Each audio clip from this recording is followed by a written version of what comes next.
انطلق سهرة أمس تربص المنتخب الوطني الخاص بدورة الفيفا بخوض أول ميران تحت إشراف المدرب الجديد فلاديمير بيتكوفيتش الذي كان على موعد لاكتشاف المجموعة التي وجه لها الدعوة لخوض مباراتي بوليفيا وجنوب إفريقيا. وتميز اليوم الأول بحضور جميع اللاعبين بما فيهم الثنائي المصاب محمد أمين توغاي وسعيد بالرحمة. وقام المدرب السويسري بتقسيم اللاعبين لمجموعتين بسبب اختلاف الجاهزية من لاعب لآخر.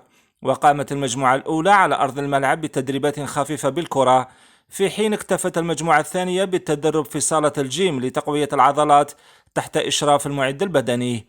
كما شهدت الحصة الأولى حضور لاعب الوسط أدم زرقان الذي لم توجه إليه الدعوة من البداية كإجراء احتياطي تحسبا لإمكانية حدوث إصابات في صفوف محاربي الصحراء.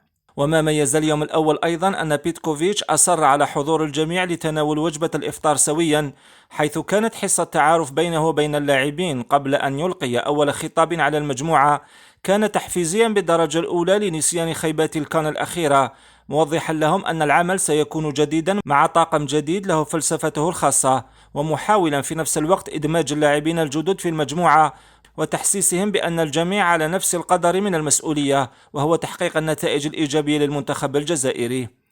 شاركونا بآرائكم في التعليقات، ولا تنسوا الاشتراك في القناة وتفعيل الجرس ليصلكم كل جديد.